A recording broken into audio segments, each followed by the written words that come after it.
Salam sejahtera di dalam kasih Tuhan kita Yesus Kristus. Hari ini saya kembali membawa kita untuk melihat satu bagian firman Tuhan untuk renungan kita yang terambil dari Yohanes pasal yang ke-11 ayat 25 dan 26. Demikian firman Tuhan.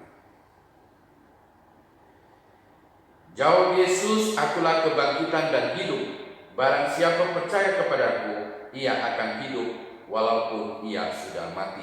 Dan setiap orang yang hidup dan yang percaya kepadaku tidak akan mati selama-lamanya. Percayakah engkau akan hal ini?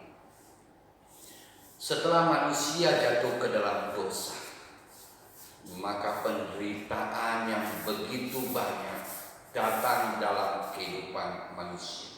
Dan sekian banyak penderitaan yang datang dalam kehidupan manusia, salah satunya adalah penyakit.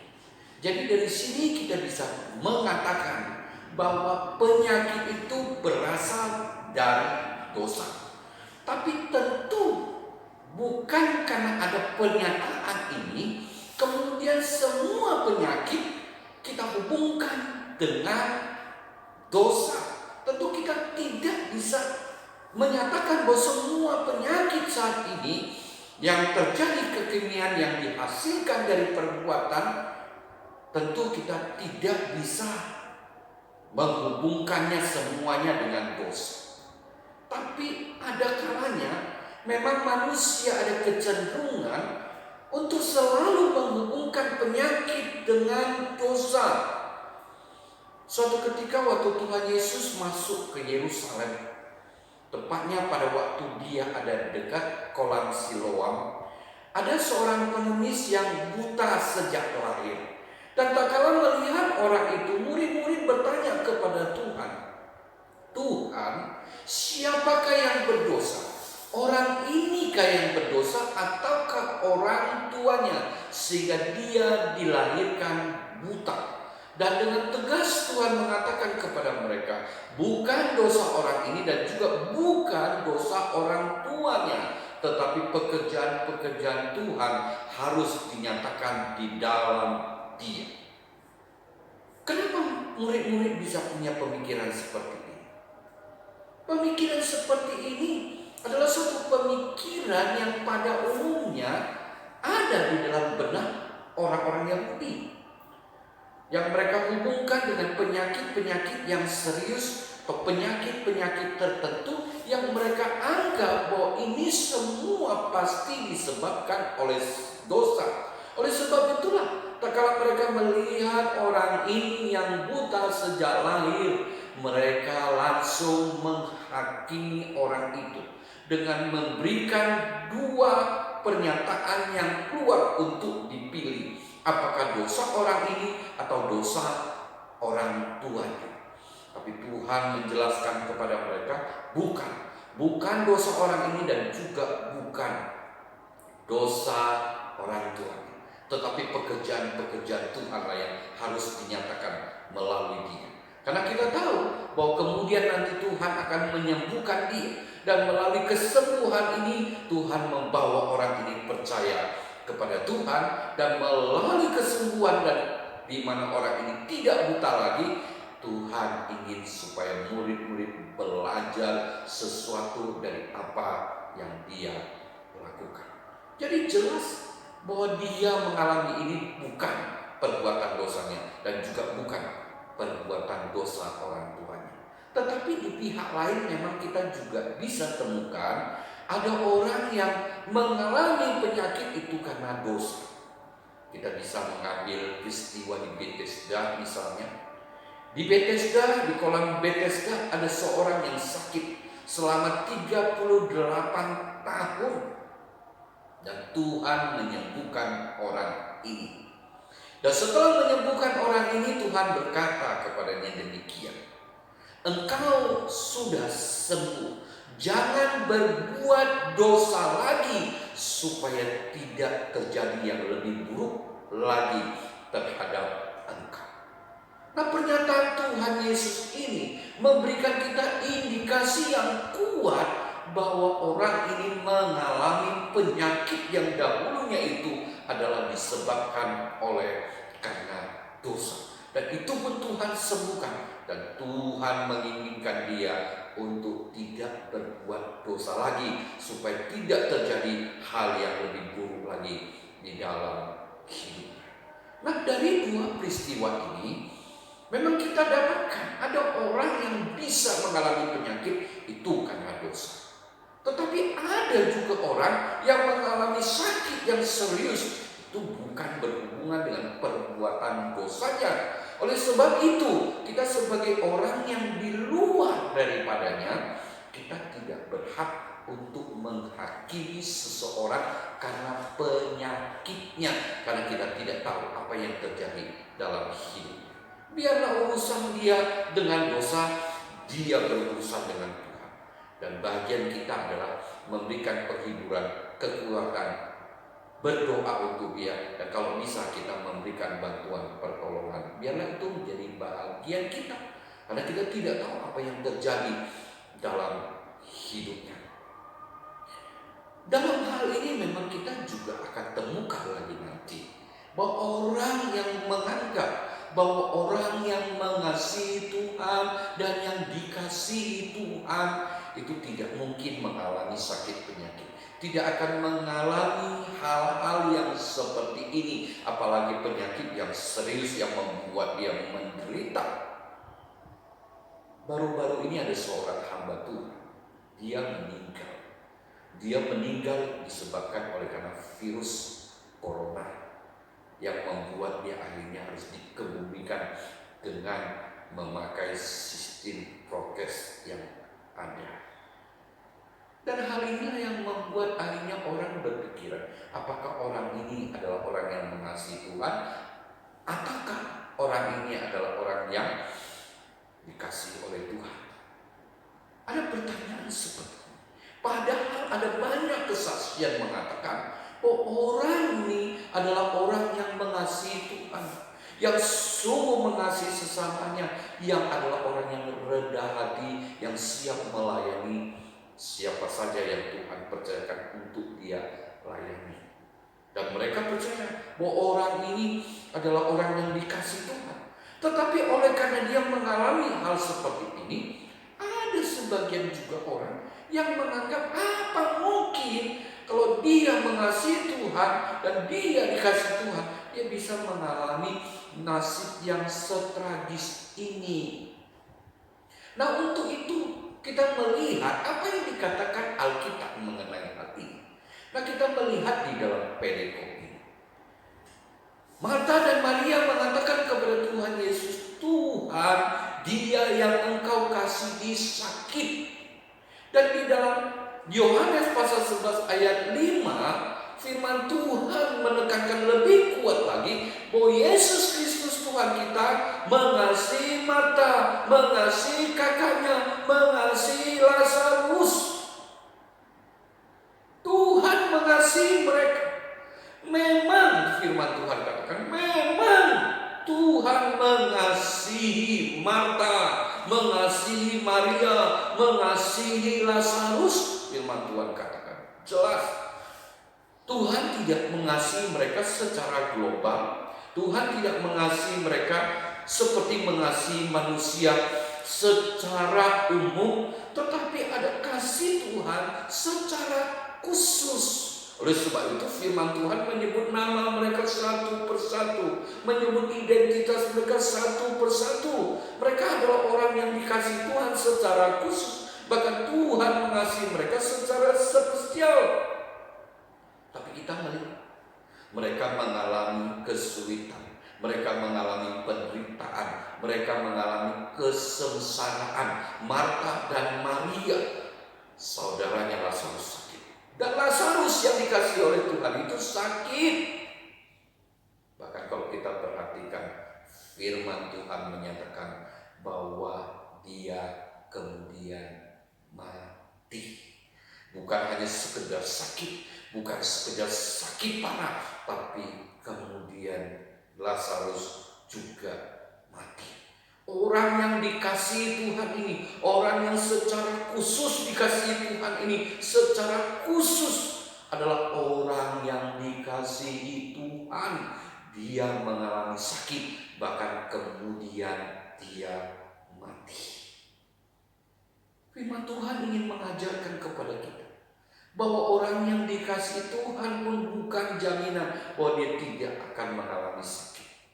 Dengan firman Tuhan memberi contoh Lazarus yang dikasihi Tuhan secara khusus ini juga dia sakit, bahkan dia mati. Tetapi firman Tuhan menyatakan bahwa melalui itu semua Tuhan ingin mereka belajar percaya. Melalui ini semua Tuhan ingin mereka untuk percaya bahwa Dia adalah Tuhan, bahwa Dia adalah Mesias yang adalah hidup, Dia adalah kebangkitan dan hidup itu sendiri.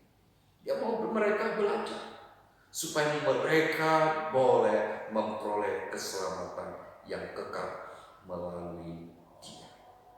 Kalau kita perhatikan pada firman Tuhan, tak kala mereka memberitahukan bahwa Lazarus sakit, Tuhan justru tidak segera pergi ke Betania, tetapi Dia tinggal lagi di sana 2 hari, sehingga tak kala Dia pergi sampai ke Betania, Lazarus sudah dikuburkan, sudah mati selama 4 hari, sudah busuk, sudah rusak tubuhnya, yang secara logika, secara pemikiran manusia yang logis itu tidak akan bisa berbuat apa-apa lagi bagi dia, karena semuanya sudah rusak, tubuhnya sudah rusak, semuanya sudah busuk.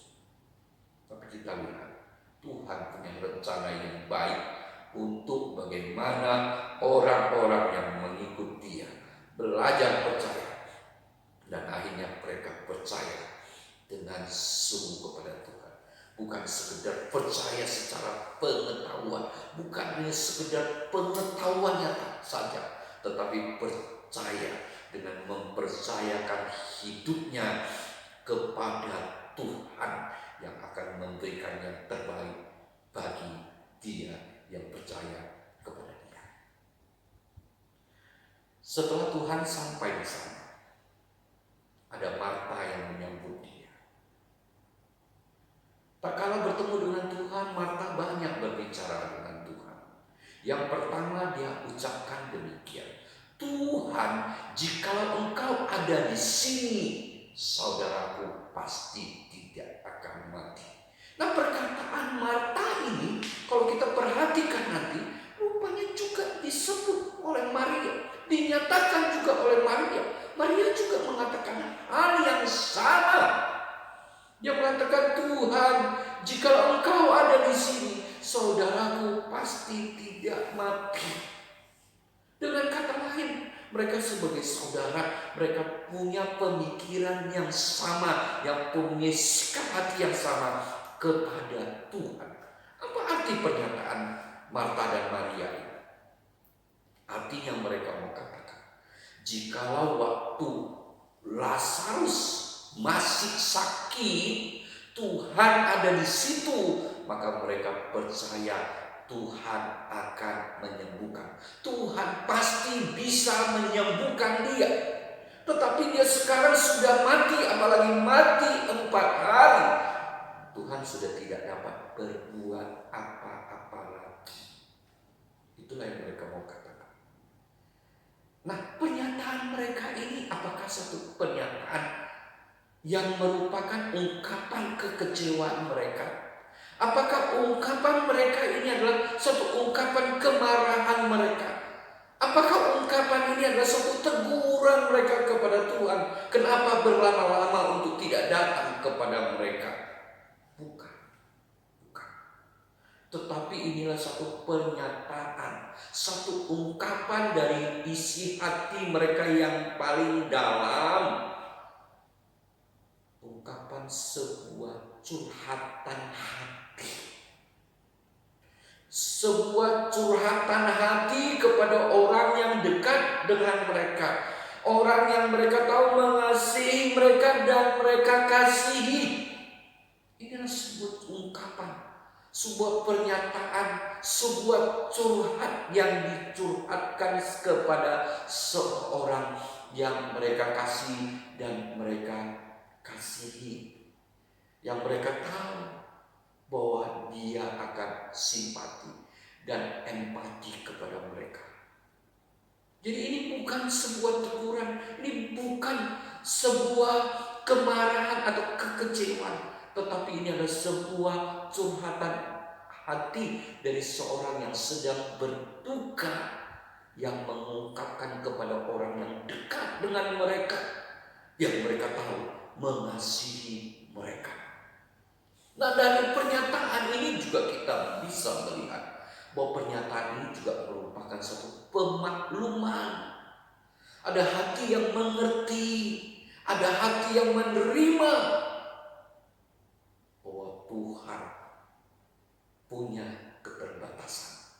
Walaupun Tuhan punya keterbatasan, mereka mau mengerti, mereka mau menerima, dan mereka tetap mau mengasihi Dia yang mengasihi dia. Jadi kita melihat sebab pernyataan ini ada satu pernyataan yang luar biasa. Ya, walaupun engkau tidak dapat berbuat apa-apa bagi kami untuk peristiwa saudara kami tetap mengerti engkau, kami tetap menerima engkau, kami tetap mengasihi engkau. Inilah yang mereka mau ucapkan. Walaupun kita tahu ini adalah satu hal yang sebenarnya tidak tepat sebenarnya, tetapi di dalamnya kita dapat melihat bahwa ada hati yang mengasihi Tuhan, ada hati yang sedemikian rupa mau menerima Tuhan dengan segala apanya Tuhan. Inilah yang kita lihat luar biasanya apa yang menjadi ungkapan Marta dan Maria di sini. Tapi kalau kita perhatikan lagi nanti antara Marta dan Maria, di mana nanti Maria setelah menyatakan ini dia diam, dia tidak lagi mengatakan apa-apa. Tetapi beda dengan Marta. Setelah dia menyatakan ini, dia mengungkapkan lagi banyak perkataan kepada Tuhan.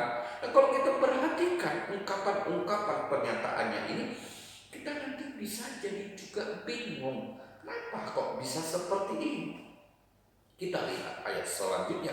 Setelah dia mengatakan, Tuhan, jika engkau di sini saudaraku pasti tidak mati. Tapi kemudian dia melanjutkannya. Tetapi sekarang aku juga percaya apa yang engkau minta kepada Allah, dia pasti akan memberinya kepadamu. Ini satu pernyataan yang luar biasa. Tapi kemudian herannya, waktu Tuhan katakan, dia saudaramu itu akan bangkit. Dia mengungkapkan satu pernyataan yang membingungkan kita. Dia mengatakan demikian, ya dia akan bangkit seperti orang-orang lain yang akan dibangkitkan pada akhir zaman. Padahal Tuhan jelas mengatakan bahwa saudaramu akan bangkit. Tapi dia mengatakan demikian. Tak kalau Tuhan mengatakan akulah kebangkitan dan hidup, dia kembali mengungkapkan satu pernyataan yang luar biasa. Ya, aku percaya bahwa engkau adalah Mesias, anak Allah yang akan datang. Kita melihat ini luar biasa pernyataannya. Jadi juga kita melihat agak membingungkan. Waktu Tuhan katakan dia akan bangkit, dia mengatakan iya. Dia akan bangkit seperti orang lain juga yang akan dibangkitkan akhir zaman. Ini pernyataan apa? Ini pernyataan bukan pernyataan bahwa dia percaya bahwa Tuhan Yesus akan bangkit nanti dan Tuhan dia akan bangkit dan Tuhan yang akan membangkitkan orang-orang yang mati. Bukan. Tapi ini adalah satu pernyataan yang ada di dunia sekitar mereka yang juga Yahudi percaya bahwa ada kebangkitan dan inilah yang akan terjadi. Dengan kata lain pernyataannya ini adalah pernyataan-pernyataan yang ada di dunia ini tentang kebangkitan. Jadi nggak ada hubungan dengan Tuhan. Jadi ini aneh. Kalau kita tanya sebenarnya Maria ini percaya nggak bahwa Tuhan Yesus bisa membangkitkan Lazarus? Ini pertama. Dan yang kedua, apakah dia percaya bahwa Tuhan akan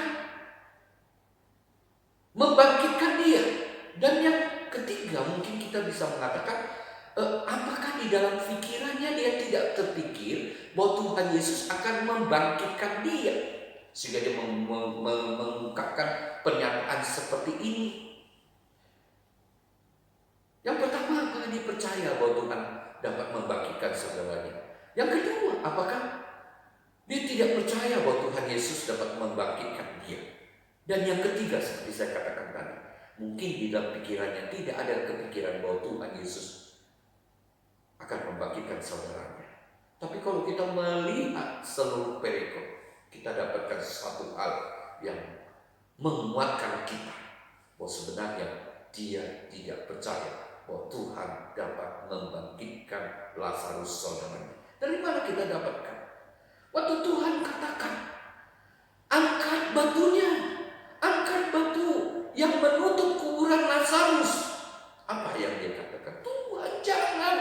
Dia sudah mati 4 hari, sudah bau, sudah busuk, dan kau tidak dapat berbuat apa-apa lagi untuk dia. Biarkan saja dari kuburan. Itulah yang ada di pikiran daripada Marta. Dan Tuhan harus menyatakan kepada dia, bukankah sudah kukatakan kepadamu, jika engkau percaya, engkau akan melihat kemuliaanku. Inilah yang Tuhan ingin nyatakan melalui apa yang dia lakukan kepada Lazarus, membangkitkan Lazarus. Itu adalah belas kasihannya kepada Lazarus dan saudara-saudaranya. Tapi lebih daripada itu, dia ingin membawa mereka melihat kemuliaannya. Itulah yang jauh lebih penting untuk mereka belajar percaya, bahkan mempercayakan hidupnya kepada Tuhan untuk mereka memperoleh hidup yang kekal. Itu yang jauh lebih penting. Itulah yang Tuhan inginkan daripada mereka. Dan bagaimana dengan Marta ini kita melihat, dia tidak percaya bahwa Tuhan Yesus bisa membangkitkan saudaranya Lazarus. Inilah yang ada di dalam pikiran daripada Marta. Ini yang ada di dalam benaknya kalau kita baca seluruh perikop yang ada. Tapi menjadi pertanyaan, apakah dia mengasihi Tuhan? Ya, dia mengasihi Tuhan. Sama seperti Maria mengasihi Tuhan. Dia percaya kepada Tuhan. Ya, dia percaya kepada Tuhan. Tetapi dalam hidupnya, pengenalannya kepada Tuhan begitu dangkal. Pengenalannya kepada Tuhan begitu dangkal, sehingga ucapan-ucapannya hanya sekedar basa-basi rohani. Sehingga di dalam pikirannya yang keluar dari mulutnya hanya pernyataan-pernyataan dunia. Kenapa dia bisa seperti itu? Kalau kita melihat track record daripada Marta, kita dapatkan di dalam pengalaman yang ada. Suatu ketika waktu Tuhan Yesus pergi ke Betania, karena kita tahu tiap kali Tuhan pergi ke Yerusalem, pasti dia pergi singgah ke Betania, suatu tempat yang menjadi satu kerinduan karena memang dia mengasihi mereka. Dia selalu datang ke tempat ini, dan mereka yang mengasihi dia, Marta, Maria, dan Lazarus yang mengasihi dia, selalu tatkala Tuhan Yesus datang ke tempat mereka berada, selalu mereka menjamu mereka semua dengan makanan-makanan yang terbaik yang mereka punya. Dan pada saat itu kita melihat seperti biasa mereka melayani orang banyak. Dan saya percaya juga Maria, Lazarus juga melayani tamu-tamu. Tetapi pada saat Tuhan Yesus menyampaikan firman Tuhan mengatakan kepada kita bahwa Maria duduk diam di kaki Tuhan, mendengarkan Tuhan Yesus menyampaikan firman Tuhan. Dan pada saat itulah kemudian Marta menegur apa yang dilakukan oleh Maria. Dan dia minta Tuhan Yesus menegur Maria. Dia mengatakan bahwa begitu banyak tamu, seharusnya dia melayani orang banyak. Kenapa dia duduk di situ? Dan Tuhan kemudian menegur Marta. Tuhan menegur Marta. Tuhan menegur dia bukan karena dia sibuk melayani orang banyak. Tuhan gak menegur dia dalam hal ini. Tidak. Karena gereja memang membutuhkan orang-orang seperti ini. Dan Marta yang mengasihi Tuhan, dia melakukan dengan baik karena dia mengasihi Tuhan. Dia melayani orang banyak. Gereja membutuhkan orang seperti ini. Jadi Tuhan tidak menegur apa yang dia perbuat untuk melayani orang banyak karena dia mengasihi Tuhan. Tuhan tidak tegur itu. Tapi yang Tuhan tegur apa? Yang Tuhan tegur adalah waktu pemberitaan firman Tuhan yang seharusnya dia mengambil waktu itu dengan baik, yang juga harusnya dia duduk dekat Tuhan, duduk diam dekat Tuhan untuk dengarkan firman Tuhan. Itu yang dia tidak lakukan. Itulah yang ditegur oleh Tuhan. Satu hal yang baik Tuhan katakan, bahwa apa yang Tuhan berikan, firman yang Tuhan berikan itu, yang akan dicurahkan di dalam hati Maria, itu tidak akan bisa diambil oleh orang lain. Dan itu akan memberkati Maria pada saat itu, pada saat kehidupannya, bahkan sampai kepada kekekalan. Itu adalah berkat yang luar biasa yang harus dia pergunakan dengan baik untuk mengambil waktu itu, duduk di kaki Tuhan Yesus, mendengarkan firman Tuhan. Itulah yang dia tidak lakukan, yang ditegur oleh Tuhan. Ini juga menjadi perenungan bagi kita. Tak kala kita beribadah kepada Tuhan, adakah kita fokus untuk beribadah kepada Tuhan? Tak kala kita mendengarkan firman Tuhan, apakah kita fokus untuk mendengar firman Tuhan untuk memberkati hidup kita saat ini, bahkan sampai selama-lamanya di dalam kekekalan? Inilah yang sudah didapatkan oleh Maria, dan Marta tidak mendapatkan itu. Oleh sebab itulah kita melihat, walaupun dia mengasihi Tuhan, walaupun dia dekat dengan Tuhan, pembentukan hidupnya tidak terbentuk dengan baik karena seringkali dia tidak fokus untuk mendengar firman Tuhan yang dapat membentuk hidupnya, yang dapat mempengaruhi pemikirannya, sehingga apa yang keluar dari mulutnya bisa, yang keluar adalah firman. Yang keluar dari mulutnya adalah firman, karena di dalam pikiran dan hatinya adalah firman. Jadi bukan sekedar basa-basi rohani, dan juga bukan hanya perkataan-perkataan yang ada di dalam dunia ini yang dicopot untuk dibicarakan. Kita bayangkan, ini dia bicara dengan Tuhan, Tuhan bentuk dia.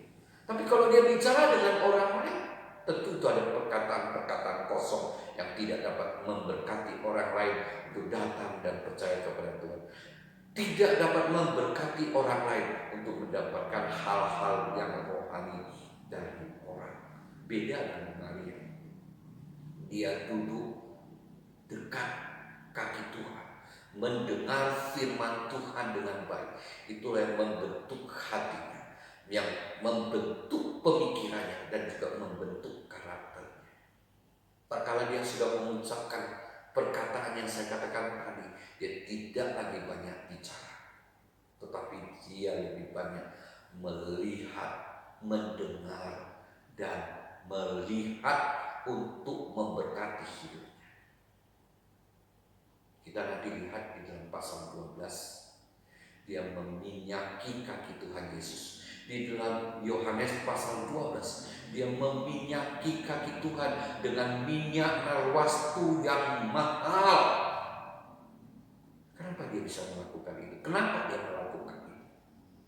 Murid-murid sudah berulang kali mendengar pernyataan Tuhan bahwa dia akan menderita, mati bagi mereka, mati bagi dosa mereka. Tuhan karena kasih mau rela menderita bahkan mati bagi orang-orang yang dia kasihi. Dan mata yang mendengar itu meresapi di dalam hati dan pikirannya. Selagi semua orang belum mengerti, selagi orang semua belum masuk firman Tuhan di dalam pikiran mereka, karena pikiran mereka punya konsep sendiri, sehingga waktu firman Tuhan masuk, mentah kembali karena konsep mereka itu tentang Mesias. Tetapi Maria yang duduk di kaki Tuhan, dia memperhatikan firman Tuhan dengan baik, dan dia tahu sebentar lagi, karena kalau kita melihat di dalam Yohanes pasal yang ke-12 itu adalah menjelang Tuhan Yesus disalib. Itu kira-kira tanggal 9 bulan Nisan, di mana tanggal 10 bulan Nisan nanti besoknya Tuhan Yesus masuk ke Yerusalem yang akan dieluk-elukan orang banyak, dan kemudian sebentar lagi tanggal 14 Nisan Tuhan Yesus disalibkan dan mati. Pada tanggal itu dia tahu sebentar lagi Tuhannya akan mengalami penderitaan yang besar oleh kasihnya kepada dia, kepada orang banyak, bahkan semua orang, bahkan mati oleh karena kasihnya kepada mereka. Oleh sebab itu, apa yang terbaik dari dia, yaitu minyak harwastu yang mahal, yang seharusnya dia pergunakan di hari perkawinannya, dia berikan kepada Tuhan sebagai satu persiapan untuk kematian Tuhan. Itulah yang Tuhan nyatakan. Waktu Judas Iskariot mengatakan, wah, kenapa membazirkan barang yang mahal ini? Tuhan katakan, ini adalah untuk mempersiapkan kematian. Jangan kau apa-apain dia, jangan kau marahin dia, karena dia sudah melakukan apa yang terbaik. Dan setiap kala Injil diberitakan, apa yang diperbuat akan diberitakan orang juga. Kita melihat luar biasa Maria ini. Apa karena dia pintar? Apa karena dia hebat? Bukan. Tetapi dia mau fokus duduk dekat kaki Tuhan, sehingga dia bisa mengerti akan firman Tuhan itu dengan sederhana. Dia tahu apa yang Tuhan mau, apa yang Tuhan mau lakukan bagi dia. Dan dia akhirnya dapat melakukan apa yang tidak akan dapat bisa dilakukan lagi oleh orang banyak.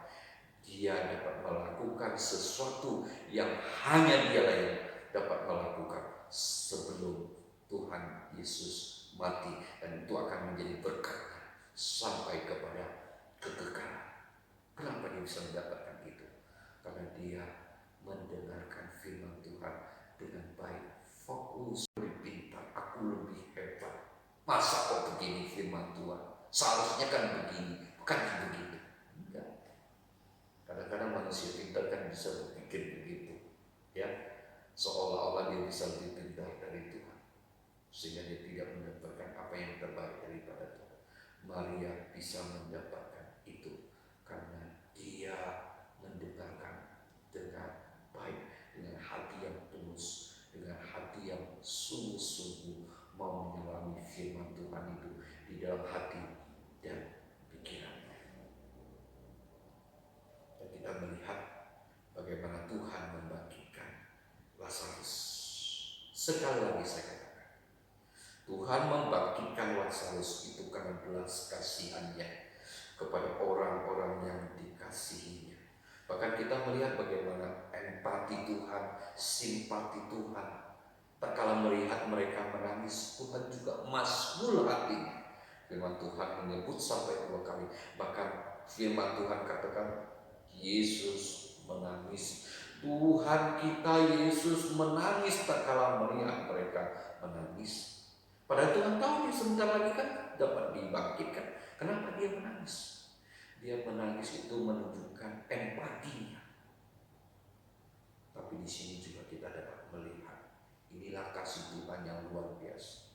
Dia melihat bahwa betapa dosanya, betapa dosa manusia telah mendatangkan penderitaan dan kesengsaraan yang begitu besar bagi manusia, yang juga menunjukkan Tuhan kita yang manusia 100% itu berempati kepada kita, kepada manusia. Nah, ini juga pembelajaran bagi kita. Seringkali ada kematian, ada orang kemudian mengatakan, oh dia kan pulang ke surga, kita bersuka cita, kau boleh nangis. Masa saudara kita pergi ke surga, kita menangis? Ya sudah, tertawa, ya sudah, penyanyi. Sehingga orang-orang di luar Tuhan bilang dia orang Kristen ini gak ada kasih, karena mereka gak ngerti. Tapi di pihak lain, kita pun harus berpikir dengan baik. Ini saudara kita meninggal loh, ini orang tua kita meninggal loh, kita katakan begitu. Ya, jangan katakan meninggal, dia pergi ke suatu tempat yang jauh. Itu pun bisa mendatangkan kesedihan bagi kita, karena dia pergi jauh, gak bisa lagi dekat dengan kita. Ada kesedihan tersendiri. Apalagi dia pergi ke rumah Bapa, kita tidak tahu kapan kita bisa bertemu dengan dia. Walaupun kita percaya kita akan bertemu dengan dia, tapi kita gak tahu kapan. Bisa saja lama. Secara manusiawi kita berduka, kita menangis. Itu manusiawi sekali. Kenapa kok kemudian dilarang gak boleh menangis? Bahkan memang kita bisa betul-betul sedih, kita betul-betul menangis. Kita mengingat dia yang kita kasihi ini begitu telah berbuat banyak kepada kita, dan kita belum bisa berbuat banyak kepada dia. Kita menangis, kita sedih, manusiawi. Jadi kita tidak perlu sampai melarang orang menangis, sedih, tidak perlu. Tetapi memang kita perlu nasihatkan kalau orang itu nangisnya sampai berlarut-larutan, nangis dukanya itu seolah-olah tidak ada lagi pengharapan. Nah, yang seperti itulah yang perlu kita hibur, kita ingatkan bahwa dia pergi ke surga, dia boleh mendapatkan yang terbaik, gitu. Ya, tapi tentu tidak kita kemudian tidak boleh. Kita udah pergi ke surga ya, kita harus bersuka cita. Kemudian nari-nari, saya pernah lihat sih, nari-nari, nyanyi-nyanyi, sehingga orang di luar Tuhan tersandung. Ya, orang Kristen kok begini? Istrinya mati, mamanya mati, kok nari-nari, kok nyanyi-nyanyi? Ini suaminya ini kawin lagi gitu. Jadi kita juga harus bijaksana seperti itu. Kalaupun kita gak berduka, jangan tunjukkan bahwa kita senang. Gak jadi berkat. Begitu. Dan lebih jauh lagi kita melihat dari semua perikop ini, ada satu hal yang penting yang Tuhan mau nyatakan kepada semua orang, terutama kepada kita yang percaya kepada Dia. Melalui Dia membangkitkan Lazarus, Tuhan ingin berbicara kepada kita bahwa Dia, akulah kebangkitan dan hidup. Itulah yang ingin Dia nyatakan. Akulah kebangkitan dan hidup, itu yang ingin Dia nyatakan. Apa maksudnya? Akulah kebangkitan dan akulah hidup. Tuhan ingin membicarakan satu hal yang penting, bahwa sebentar lagi Dia akan mati. Tetapi Dia tidak hanya sekedar mati, tapi nanti setelah 3 hari Dia mati, Dia akan bangkit dan Dia hidup. Itu penting. Tuhan Yesus memang harus mati, untuk mati bagi manusia, untuk mati bagi dosa manusia, di mana Dia mati untuk dosa manusia, menghapus dosa manusia melalui kematiannya, melalui seluruh penderitaan yang Dia lalui, sehingga kita tidak perlu lagi mengalami penderitaan oleh karena maut, dan kita tidak perlu lagi mati di dalam penderitaan yang kekal itu, karena Dia sudah menghapus dosa kita. Bahkan melalui kematiannya, Dia sudah menjadi juru damai antara kita dengan Bapa kita yang di surga. Tapi ada hal yang penting, bahwa Dia tidak sekedar mati, tapi kemudian Dia bangkit, dan itu penting. Karena firman Tuhan katakan, Rasul Paulus mengatakan, jikalau Tuhan tidak bangkit, maka sia-sialah pemberitaanku. Jikalau Tuhan Yesus tidak bangkit, maka sia-sialah percayaanmu. Oleh sebab itu dia harus bangkit. Dan dia bangkit karena dia adalah kebangkitan dan hidup. Dia bangkit mengalahkan maut. Dia bangkit sebagai satu jaminan pasti bahwa dia juga akan membangkitkan kita dari kematian.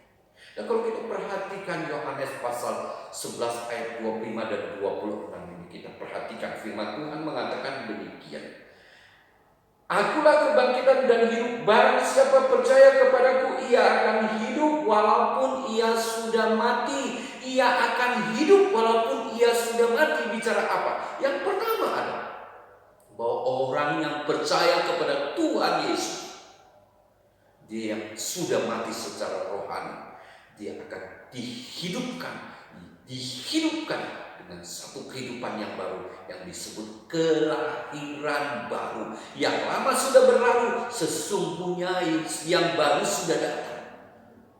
Diberikan satu kehidupan baru sehingga dia bisa berubah oleh karena Roh Kudus yang berkarya dalam hidupnya itu pertama. Dan yang kedua bicara tentang bahwa dia akan memberikan kehidupan adalah bicara tentang bagaimana dia yang mati di dalam Kristus, dia yang percaya dan mati di dalam Kristus, dia akan diberikan kehidupan yang kekal.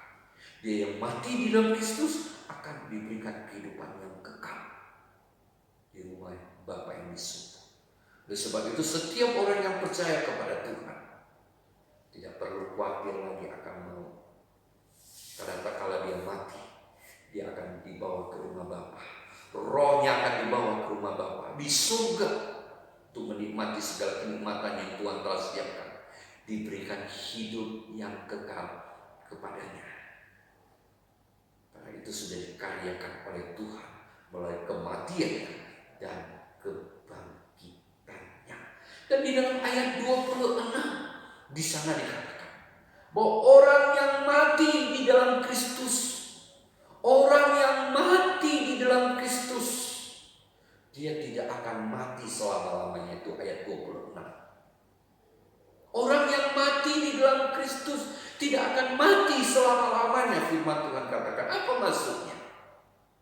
Orang yang mati di dalam Kristus, tubuhnya, fisiknya mati dan ditanam. Dia mati. Tubuh itu mati. Tubuh itu ditanam. Tapi firman Tuhan katakan, dia tidak akan mati selama-lamanya. Kenapa? Karena pada saat Tuhan Yesus datang kedua kali, tubuh ini akan dibangkitkan. Dimulai dari orang yang masih hidup waktu kedatangan Tuhan Yesus kedua kali. Dia hidup pada saat Tuhan Yesus datang kedua kali. Dia masih hidup. Dia yang percaya itu, diubahkan tubuhnya, diberikan tubuh kebangkitan bagi dia seperti tubuh Tuhan. Nah, orang-orang yang mati di dalam Kristus, dimanapun dia, sudah hancur yang tidak bermutu sekalipun, Tuhan akan bangkitkan dan diberikan tubuh yang baru. Tentu dia tidak membangkitkan zombie, tapi tentu rohnya kembali kepada tubuh itu, yaitu tubuh, diberikan tubuh kebangkitan. Tubuh yang seperti punyanya Tuhan, yang bangkit sebagai yang sulung dari kematian, akan diberikan kepada setiap orang yang percaya kepadanya. Diberikan tubuh kebangkitan yang tidak akan lagi mengalami penderitaan, yang tidak akan mengalami sakit penyakit, yang akan menikmati segala kenikmatan yang Tuhan sediakan bagi dia. Ada damai, ada sukacita yang berkepanjangan, yang terus menerus di dalam hidup orang itu sampai kepada kekekalan. Itu diberikan kepada orang itu. Yesus Kristus Tuhan kita adalah kebangkitan dan hidup. Dan kebangkitan dan hidup itu juga akan diberikan kepada setiap orang yang percaya kepada Dia dengan sungguh-sungguh. Orang itu akan menikmatinya di dalam kekekalan. Dari sekarang Dari sekarang dia percaya sampai kepada kekekalan. Amin. Mari kita berdoa. Bapa yang di surga, terima kasih Tuhan untuk berkat-Mu, untuk firman-Mu. Biarlah Tuhan, firman Tuhan yang sudah disampaikan, Engkau karyakan ya Tuhan, untuk menjadi berkat bagi banyak orang, menjadi berkat bagi setiap kami yang mendengarnya ya Tuhan kami. Terpujilah nama-Mu ya Tuhan kami. Ini doa kami yang kami alaskannya di dalam nama Tuhan Yesus Kristus.